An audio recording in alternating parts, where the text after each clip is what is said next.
agenda, because again, it does not seem like any of these people are doing anything other than pursuing their own self-interest and not working for the people, as shown by how the American people are being treated right now. There is a baby food shortage in the United States of America. American women cannot feed their babies via formula. They are having a lot of difficulty doing that. And we are shipping $40 billion over to Ukraine and shipping pallets of baby food to illegal immigrants. I'm not saying we shouldn't be feeding those babies too, but nothing says we don't really give a rat's ass about our own citizens than sending billions of dollars to other countries for foreign wars that are supposedly not involving the United States of America, and sending food to other people, citizens of other countries, when our own citizens are hungry and starving. And they've done this for decades. They literally are only concerned about their own political agenda and their own goals, which again, think in terms of global governance, you don't matter to them. So knowing that they knew in January that we were going to have baby food shortages, they knew this was coming and did nothing. They know the fertilizer and wheat shortages are coming. They are doing that. They're not encouraging you to grow your garden. They're not encouraging you to get some chickens. They're not even pretending like they care about you or feeding your family, because they want you sick, hungry, starving, and dependent on them. Gas prices are the highest they have been ever. I spent $100 yesterday. The pump cut me off at $100 to fill up my tank of the truck halfway, which means it is going to cost me $200 for a full tank of gas. Fortunately, I don't have to drive extremely far. But imagine if you're a truck driver, or imagine if you're in landscaping, or you have to tow something as part of your job. Imagine what the diesel truck drivers are doing with the record high diesel prices, and there's a diesel shortage coming. Do you think these truck drivers are going to be bringing food to your house? You are not going to be the priority when all of these things, when it hits the fan. You're not going to be a priority. This is why I have been telling you, and several others on here have been telling you, you've got to get your ducks in a row. You've got to get your home in order. I am not an extreme individual. I am a normal, concerned wife, mother, parent, and American citizen. 2 years ago, before the craziness hit, my husband had a normal job. I took the kids back and forth to school. We would have been your typical neighbor, suburban family, waving to the neighbors as we mowed our lawns and kept everything perfectly manicured. Then the kid, and they wanted to muzzle the children against the science. And I read the research. And those of you who have followed me for a long time, I was one of the very first people when this first hit. I pulled my kids before we knew what was going on. They stopped allowing parents in the schools. And I said, there's no way I'm allowing my children to be in a government building that I'm not allowed to be in. And I bought the N95s before there was a shortage. I bought the gloves. I bought the Tyvek suits. I bought everything. Turns out that stuff's completely ineffective. But I started being overly cautious because we didn't know what was going on. So I've taken it very seriously from the beginning. But I'm not somebody that gets all of my information from the mainstream media or the politicians. I read the actual research studies. I go directly to the source. So once I started to read all of the research studies and the peer-reviewed research studies on the muzzles, study after study after study, and some of the newer research that was coming out, I was like, oh, completely ineffective. We're not playing along. So when they reopened the schools and they put the little plastic barriers between the kids, and they're like, oh, this is for your protection, honey. Oh, I'm so glad, a piece of plexiglass with a hole cut in it for me to pass my money back and forth that we're all touching is going to protect us from each other. It was Clownville, Stupidville. It's like leeches that they use for medical treatments back in the day. It's like the lobotomies to treat mental disorders. It's just one of those things that people are going to look back at the future, just laugh at us for how stupid all of this was.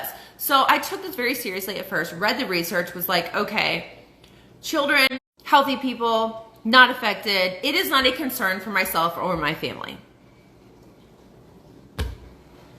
And now they want to force on people. Have you read the paperwork that's come out? Have you guys read that? 12% efficacy. There are testing sites that tested large swaths of the population in South America.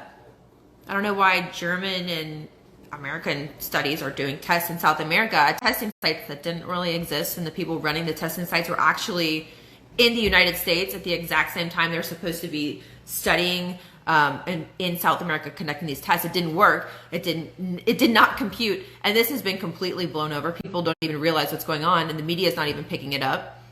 We're ignoring that. We're ignoring the myocarditis, the infertility, the period problems, the menstrual issues, the strokes, the blood clots, the heart attacks in children. The same time that these documents were leaked that were showing this information, the Supreme Court abortion decision or potential decision draft was also leaked. Oh, another distraction. Oh, Will Smith punched Chris Rock. Oh, look over here. What's your pronoun?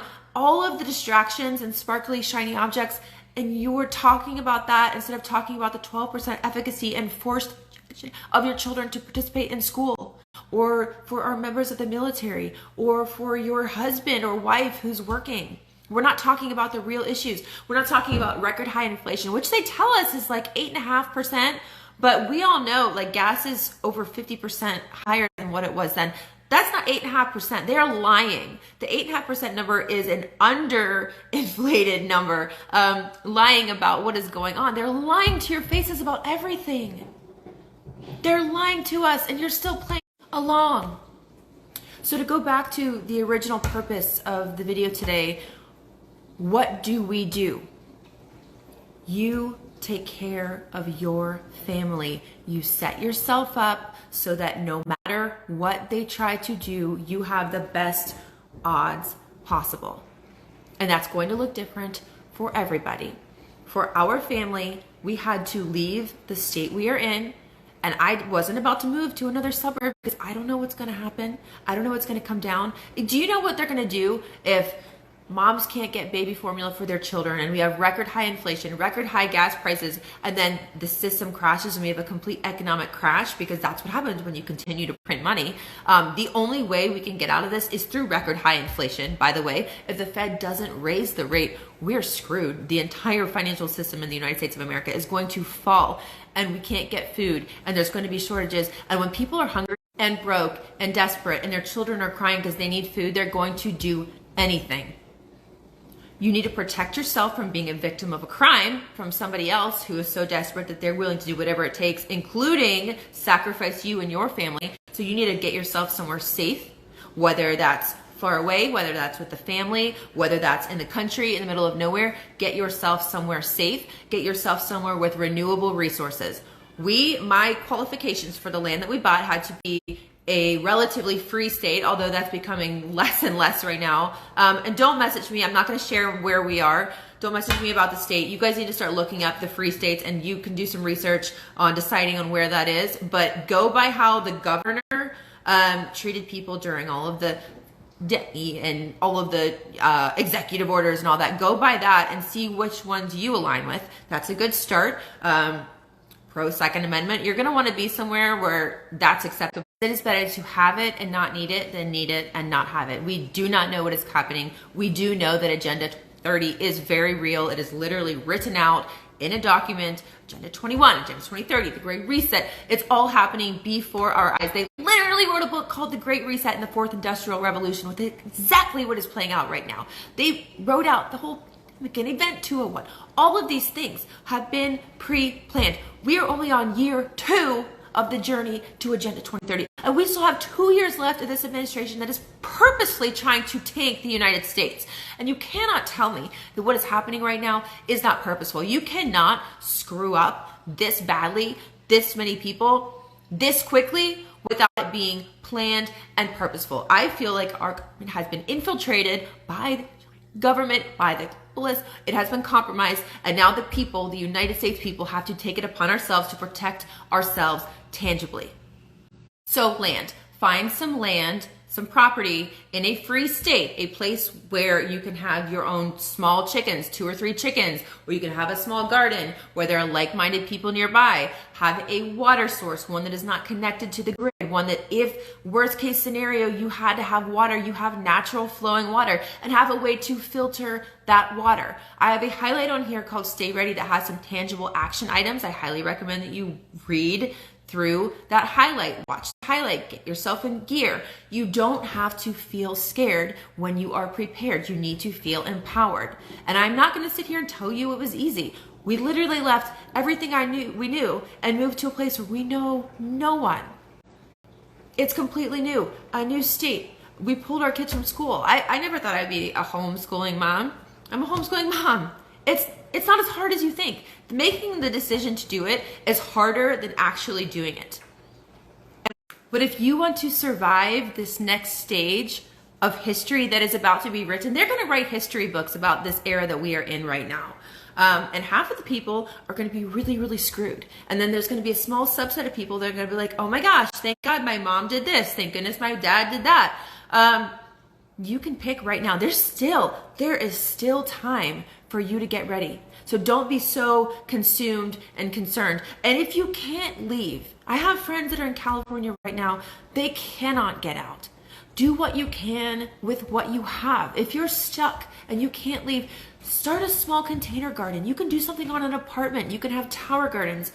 You can put potatoes in a little pot on a windowsill or a little tiny deck in an apartment. Do what you can with what you have. Go to the farmer's market, network, make local friends, form a local community. There are ways to do that, but being scared and doing nothing will get you nowhere. The worst thing that you can do is inaction. The worst thing that you can be is paralyzed by your fear. You are stronger than you know, you are more empowered than you know, and you can do more than you believe you can if you just put your mind to it and take one tiny step. That first step will get you to where you want to be. If you take one step after step after step, you will eventually get there, and you don't have to have all the answers. I don't know half of this stuff. I'm figuring it out as I go. We went this time last year, I didn't even have a dog. I have a bunch of chickens and a donkey and a cow and a dog and a farm and a garden. I didn't have any of this stuff, and it took me a year to even get to this point. I was trying to find land for almost an entire year, and it was heartache and crying and tears, and I saw my friends getting prepared, and I'm like, I feel stuck, but I did not give up. And I'm telling you right now, do not give up. The people that give up are the ones that will be left behind. It will not be the ones that continue to persevere. So again, to answer the million DMs with all the exact same question, what do? You get yourself prepared. It is time to take care of you.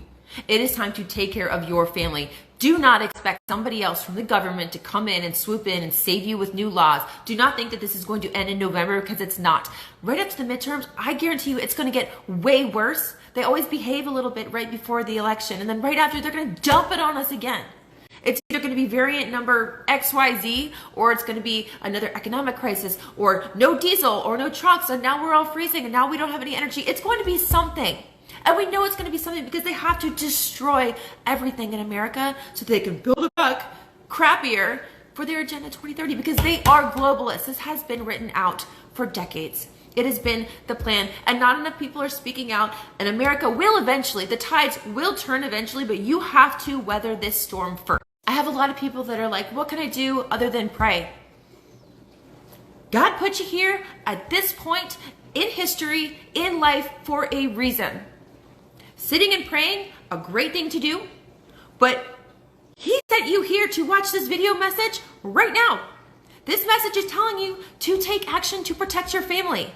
You are here at this moment in time receiving the message that it is time for you to take care of yourself and your family and get yourself prepared.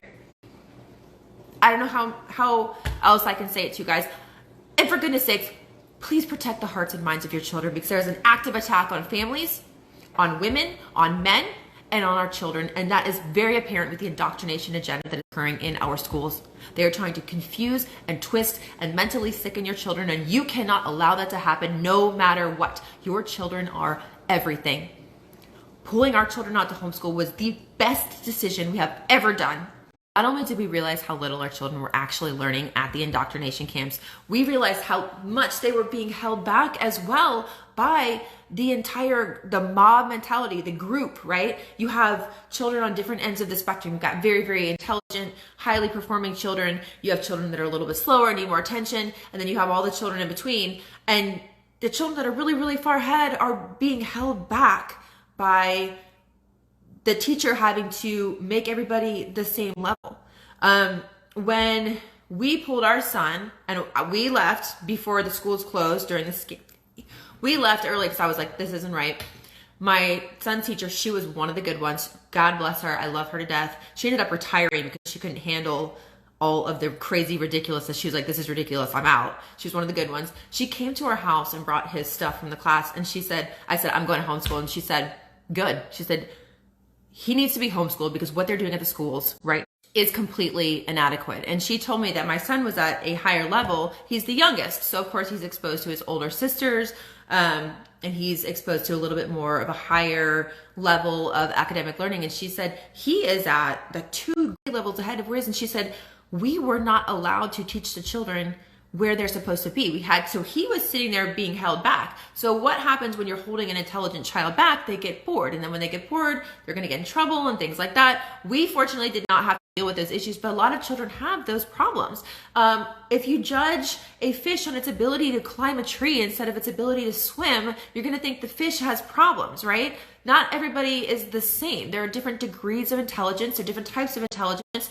And being book smart is great. Being people smart is great. Being creative is great. But the school only literally wants little children to memorize facts and spit those facts back out to them so they can go to college and take out some loans and work for the system. And guess what? For every crazy indoctrination pronoun teacher there is out there, there are amazing, many very, very great teachers. But no matter how good your teacher is, they're going to be bound by whatever it is that the government tells them they have to teach your children, and your child is still only going to be 1 in 22 if they're lucky. They're still just a number. And even if your teacher is the best teacher in the world, there are still multiple children that your child will have to split their time with. Your child will not thrive as well. So if you want to homeschool, especially, not everybody has the ability, but if you have the ability, but you're holding yourself back because you're afraid to do it, do not be afraid. You can do it. On my homeschool and homestead page, I have a homeschool highlight with the curriculum that we're using, the different tactics that we have, and you can follow along that page, and I share periodically what we are doing. You guys can do it. It is empowering. Your children will adapt. They will be fine. They will learn, they will get a job, they will be successful, and guess what they won't be? They won't be confused. They won't have depression. They won't have all of these other issues that are brought upon your child by the system and the indoctrination. Because what's trendy right now? Gender confusion is trendy. Not knowing who you are, feeling depressed is trendy. Having mental issues is trendy. It's funny, when you remove your child from an environment that normalizes all of those things that aren't normal, your child is happy and thriving and playing outside and choosing to read books. And soon you will find that they are pursuing interests and things and thriving and loving their life. Get them off of these devices. Get them off of the indoctrination camps. Cancel Netflix, cancel the Hulu, cancel the Disney Plus. Get rid of all of that stuff. Clear your mind and let your child just thrive as a child and play outside and be productive. Our kids deserve better than this system, and the rules have changed. The world that you and I grew up in no longer exists. You need to stop clinging to that world. You need to stop playing along with the indoctrination camps, the mandatory, all of the craziness, to cling to the last vestiges of a world that no longer exists.